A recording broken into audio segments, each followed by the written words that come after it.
Hey, winding up for the day, just had a question about whether age can be a determining factor in someone's determination or ALJ decision on disability, disabled or not disabled. Age is obviously pretty important. You've probably heard of the vocational profile, and that is something really, really important to the SSA in a lot of cases.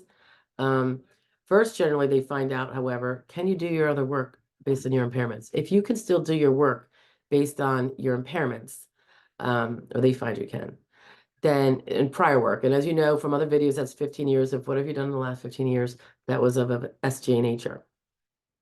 So if you are found that you can do your prior work despite your impairments, you're not disabled, it doesn't matter what age you are. And I'm just going to pull up something here. I'm going to share this link. It's kind of an easy read. Pardon me. My eyes are watering. With this cold. Um, the vocational profile includes your age. Includes your age, your education, and your work experience. So once they find out that if they determine that yeah, those impairments, that person with those impairments and that residual functional capacity cannot do their prior job based on the impairments and the limitations that they cause, that job would not be successfully performed, then yes, after that, your age, experience, and education comes into play. Um, and the way they describe it here, which I think is pretty good, that they only consider your age if they have not been able to make a disability determination based on your work activity, medical evidence, and the ability to do that past work. That's what I was just describing, right?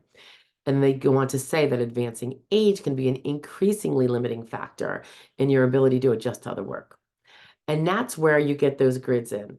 So I had a question from someone who was in the upper 30s and wanted to know, gave a general description of the impairments, and wanted to know if the age alone being in those 30s, and by the way, that would apply also to the 40s, if that age would make the decision for the SSA and he would be denied just because of the age. That's not exactly true because, again, it depends on how severely limiting your impairments are. If you have a back problem, some of them, depending on the kind of impairment, and yes, SSA, can be a little particular about determining, sometimes I think not accurately, how much someone can do when they have a severe back impairment. But that is the task at hand.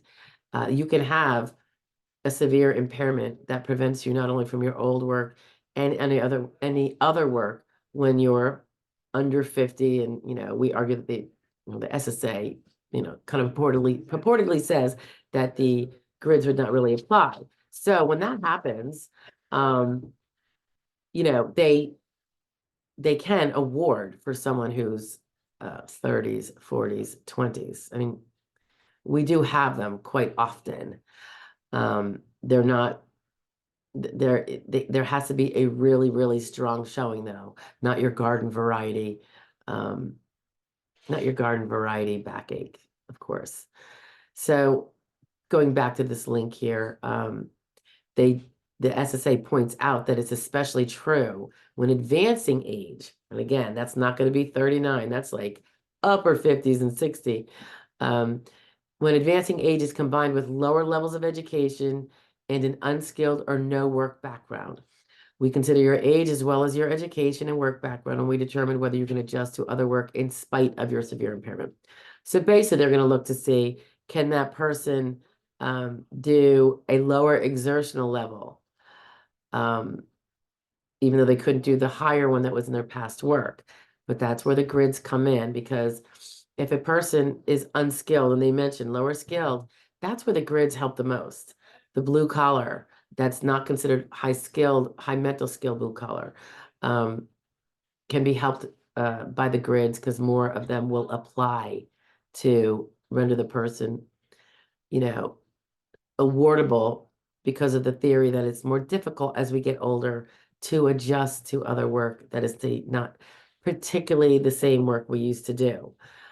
When we're younger, we are more able to adapt to, learning new things and doing them timely with persistence and pace and everything else, and we can adjust to other work. For the higher skilled person, even if it's at over 50, where the grids are generally going to be applied, um, you have a bigger burden to get a grid to apply because you are presumed as a higher skilled person, meaning your work from the last 15 years was semi-skilled or skilled, or you just recently came out of some skilled trade or educational pursuit pretty recently. The presumption is that you can do skilled work unless you prove for some reason medically you cannot. And that would usually be a mental limitation, that you can't transfer those mental skills to another job that is less arduous, assuming you have physical problems that take you out of that job physically. So does the age alone make the difference to you if you're in your late 30s or 40s? No, but you don't have the benefit of these other rules that apply based on age. So while age isn't the defining factor, and it's going to be your impairments and how severe they are, and how much you have worked up that evidence, treat. You've seen the videos on that, hopefully. It's super important. Otherwise, you're really increasing your chances of losing. Okay, I'm gonna go take some cough medicine, and I will talk to you guys later. I hope you all have a great night. Oh, a great weekend too. And I will see you soon, probably tomorrow.